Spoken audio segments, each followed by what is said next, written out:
사회를 이루는 섭리와 섭리법을 시작하겠습니다. 그러면 이제 무역의 효과를 이야기를 통해 정리해보자. 무역에 대해서 쭉 설명을 했죠. 여러 가지를 언급했는데 그 중에 하나를 이야기로 만들어 본 거죠. 다른 동네들이 한국동의 생산물을 쌀과 교환하여 소비하려 하지 않고 직접 생산하여 소비하려 하자 상인은 위기를 느꼈다.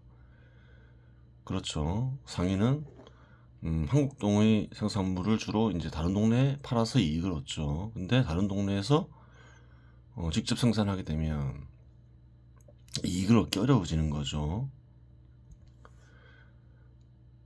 벼롯을 조선동에서 구매하여 한국동에서 팔아 이익을 얻는 부분이 있었지만 상인의 대부분의 이익은 한국동의 생산물을 다른 내 동네에서 쌀과 교환함으로써 발생했기 때문이다. 그렇죠. 이런 움직임이 일어났으니까 이제 위기 타개책을 마련해야 되겠죠. 상인은 이제 시장을 개척해서 이익을 얻는 거죠. 그래요. 시장이 절로 커지면서 이제 이익을 얻을 수도 있겠지만 또 개척하는 부분이 있는 거예요. 따라서 처음에 했듯이 이제 시장을 개척하려 하겠죠. 위기 타개책으로 초심으로 돌아가 새로운 시장을 찾아 상인이 거래할 수 있는 생산물을 팔고 쓸만한 생산물이 개척한 시장이 있으면 구매하여 팔아야겠다고 생각했다. 그렇죠. 아는 거죠.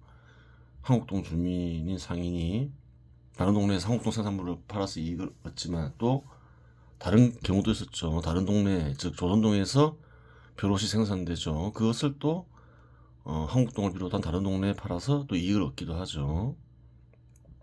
상인이 얻는 방법은 길은 이렇게 두 가지가 있다는 거예요. 그리하여 그동안 돌아다니며 얻은 지식으로 지도를 만들었다. 어느 시장을 어디로 개척할 것인가 이제 연구를 해봐야 되겠죠. 지도를 만들어 봐야 되겠죠. 그 지도를 만들어 봤어요. 이쪽은 설명했죠. 한국동 옆에 오른쪽에 고구려동, 신라동, 왼쪽에 조선동, 백제동이 있다 했죠.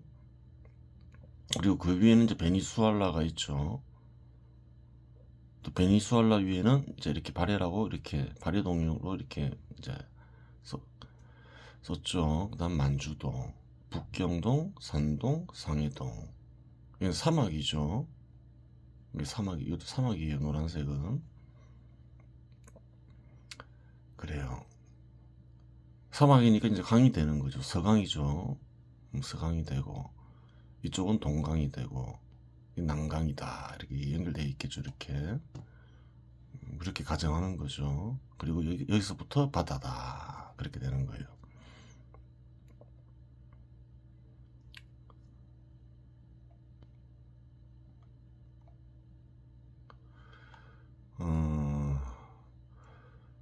조선동과 고구려동 너머에는 베니수알라동이 있고, 그래, 베니수알라동이 있죠. 베니수알라동 위에는 발해동이 있었지만, 베니수알라동 촌장이 상인의 활동을 금지했기 때문에 생산물을 거래할 수 없었다. 한국동의 생산물을 쌀과 교환할 수 없었다. 이렇게 쓰면 되겠죠. 신라동을 지나 사막을 건너면 사막이라 했죠. 큐슈동과 혼슈동이 있고 동강을 건너면 그래요. 도쿄동이 있는데 동강을 건너면 도쿄동이 있죠. 제법 멀고 언어가 달라서 상행하기가 쉽지는 않았다. 제법 멀다는 거예요. 알게 모르게 거리가 있다는 거예요.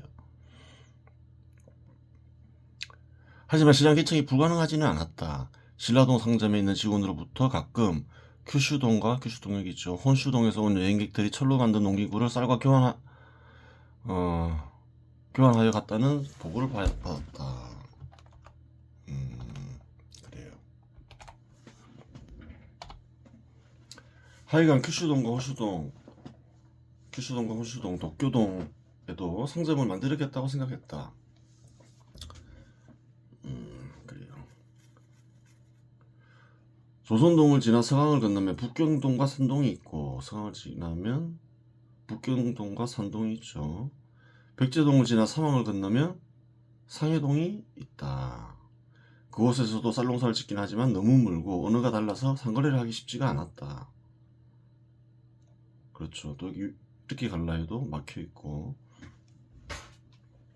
하지만 쌀농사를 짓는 곳에서는 철로 만든 농기구의 효과를 알면 대체로 철로 만든 농기구를 거래하니 얻고자 하니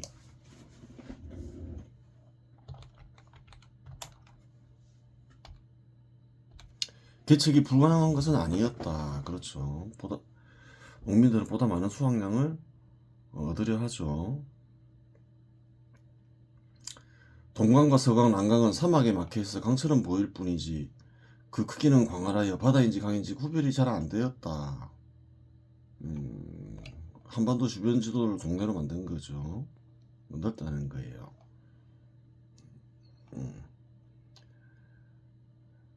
하여간 상인은 비교적 가까운 큐슈동과 혼슈동을 개척해 보기로 했다. 신라동과 큐슈동 사이에는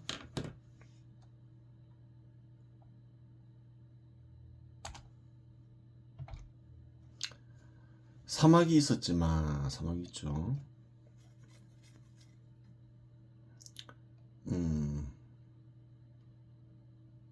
그래요.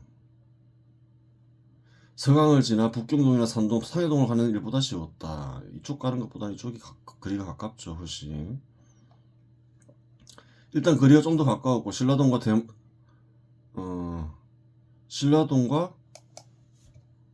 큐슈동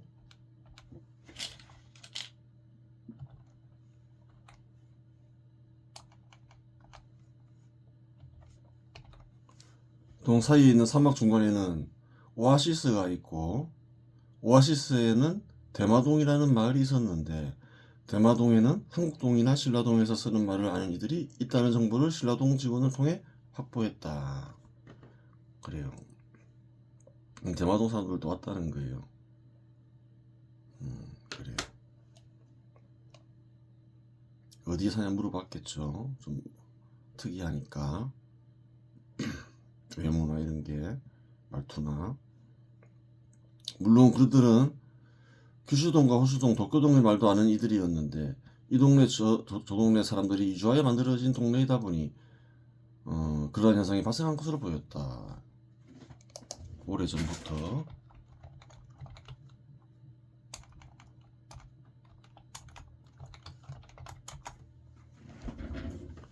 상인은 대마동에 상점을 차렸고 두 언어를 동시에 구사할 수 있는 현지인을 직원으로 뽑아 거리가 비교적 가까운 큐슈동과 호슈동에 파견하여 대마동에 철로된 농기구를 판매한다고 홍보했다.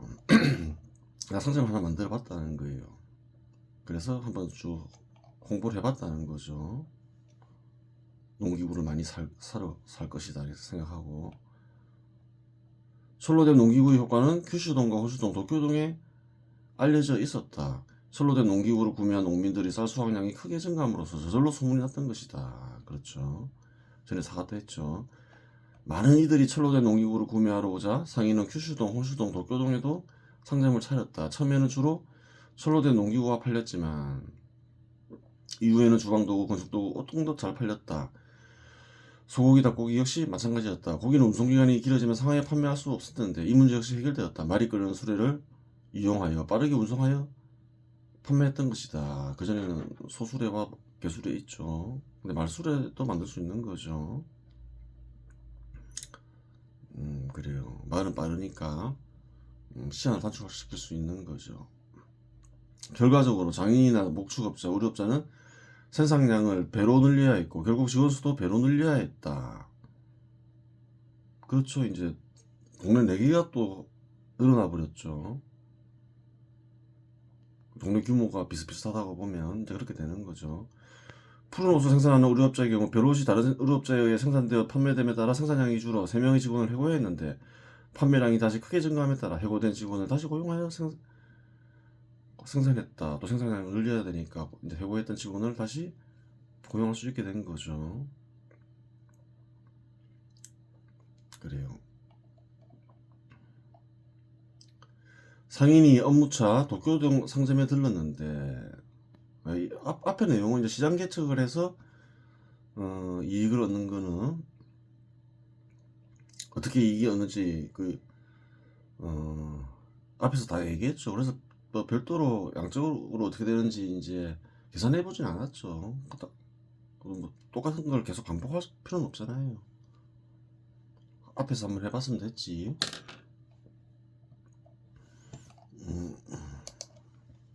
지루해지니까. 상인이 업무차 도쿄동 상점에 들렀는데 어느 날부터 도쿄동 사람들이 누런 돌멩이를 귀에 달고 다녔다. 신기하게 생각한 상인은 지나가는 사람에게 그 돌이 무엇이냐고 묻자 금이라고 답했다. 상인은 사업을 위해 대마동, kyushu동, 호슈동, 도쿄동에서 사용하는 언어를 공부했기 때문에 도쿄동 주민과 대화가 가능했다. 그렇죠. 이렇게 대화할 수 있었던 이유가 있었다는 거예요. 한국동 주민이 공부했다는 거죠. 순간 상인에게 번뜩이는 생각이 있었다. 요즘 한국동 사람들이 예전과는 달리 외모치장에 신경을 많이 쓰지. 제법 잘 팔리겠어. 옷도 직접 안 만들고 사는데 또 문양 들어가면 좋아하고 이런 게 이제 외모치장에 신경을 쓴다는 말이죠. 금을 쌀과 교환하자고 하니 행인은 구하기 어렵다며 교환을 꺼려 했다. 귀하다 이 말이죠. 구하기 어려운 귀한 것이라며.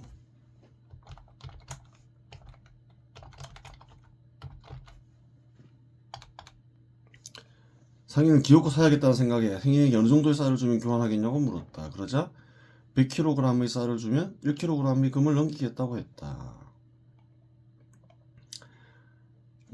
상인은 금을 쌀과 교환하여 얻은 뒤 곰곰이 생각했다. 그냥 파는 것보다 가공해서 팔아야겠어. 이런 돌은 장인이 잘 다루지.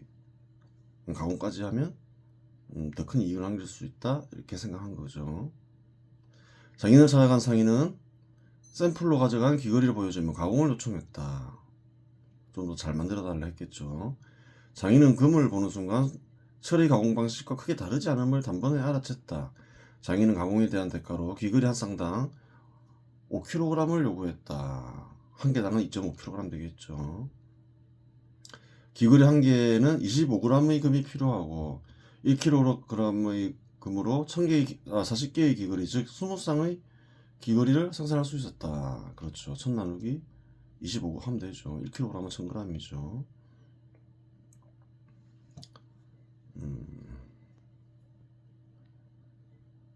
그래요.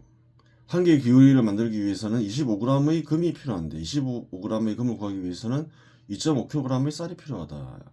1kg이 100kg의 쌀이니까 그렇죠. 그렇게 되는 거죠. 나누기 40 하면 되죠. 또한 한 개를 가공하는데 2.5kg의 쌀이 투입된다. 그렇죠. 가공해야 되니까.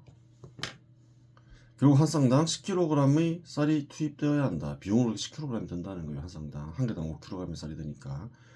상인은 귀걸이 한 쌍의 가격을 15kg으로 정하고 판매를 시도하였다. 5kg을 붙이는 거죠. 이익을 얻기 위해서. 금귀걸이는 여성들 사이에서 큰 인기를 얻었다. 남성들 사이에서도 인기가 있었지만 금귀걸이를 살 수 있는 남성은 많지 않았다. 남성들의 경우 여유재산이 생기면 엉뚱한 데에 사서 금귀걸이를 살 수 없었던 것이다. 남성들은 또 다른 데도 돈 쓴다 했죠. 61에서 62페이지에 나와있죠.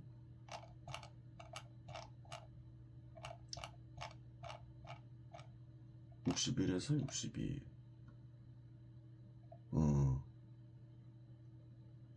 동네 주민들은 전에 만들어진 살롱을 메이저 살롱이라고 불렀고 뒤에 만들어진 살롱을 마이너 살롱으로 불렀다. 결과적으로 동네 남성들의 예전과 달리 누구나 쌀과 색소를 할 수 있게 되었다. 이런 데 돈 쓰고 있다는 거예요. 남성들은 그렇게 됐다는 거죠.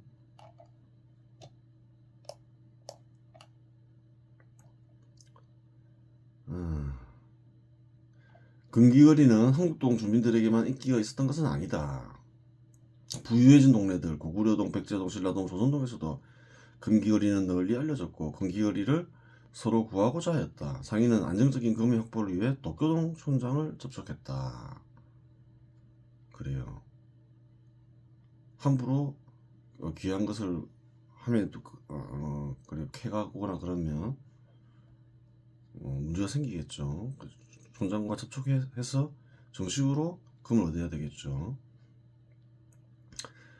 도쿄동 촌장과 접촉하여 쌀과 교환하자고 하니 사도산에 금이 있긴 하지만 별도로 투입할 인원이 없고 인원을 고용할 쌀도 없소 라고 말했다. 상인은 선불을 줄 테니 금을 구해달라고 하자 도쿄동 촌장은 그러자고 했다. 그래요. 도쿄동 촌장은 동네에 별도의 소득이 생기고 가난한 주민에게 쌀을 제공하고 금을 구해오게 하면 되기 때문에 거절할 이유가 없었다.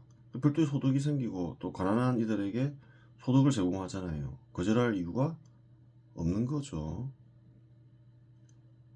직장 없는 이들에게 직장을 제공하게 되고 좋은 일이잖아요.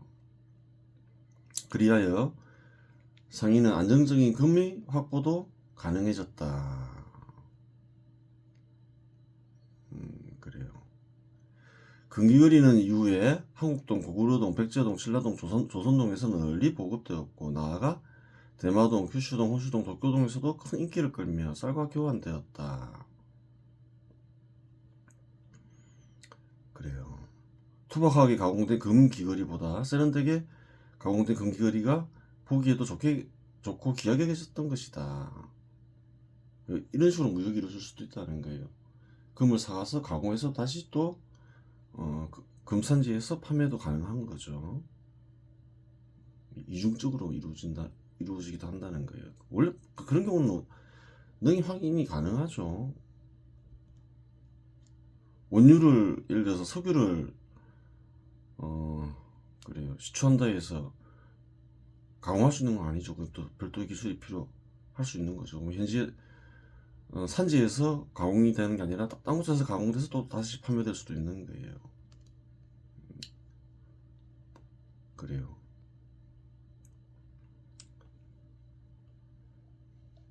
금기거리에 대한 선호는 금에 대한 선호로 이어졌다.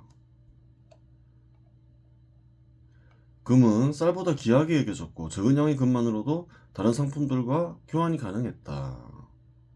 조그만 무게가 조그만데 고가에 거래되죠. 재료 때문에 그런 거죠.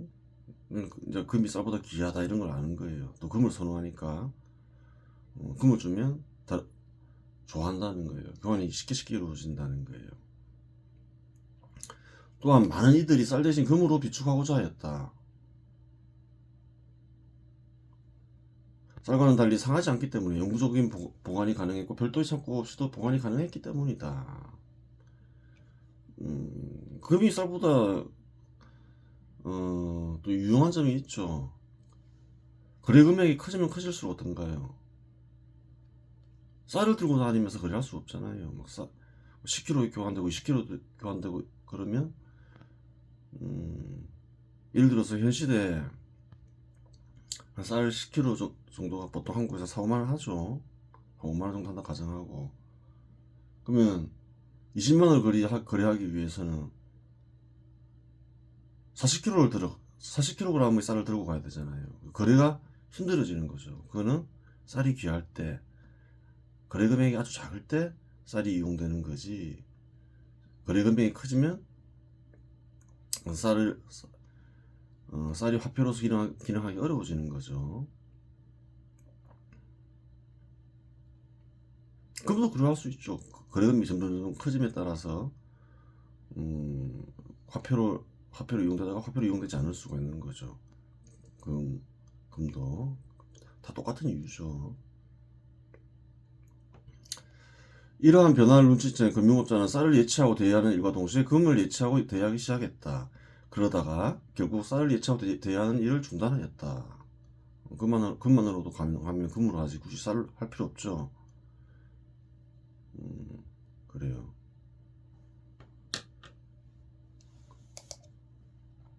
금을 예치하고 대여하는 데 들어가는 비용이 쌀을 예치하고 대여하는 데 들어가는 비용보다 훨씬 저렴했기 때문이다. 차지하는 공간도 작고 또 쌀은 기간이 지나면 상하잖아요. 빨리빨리 처분해야 되고 복잡하죠.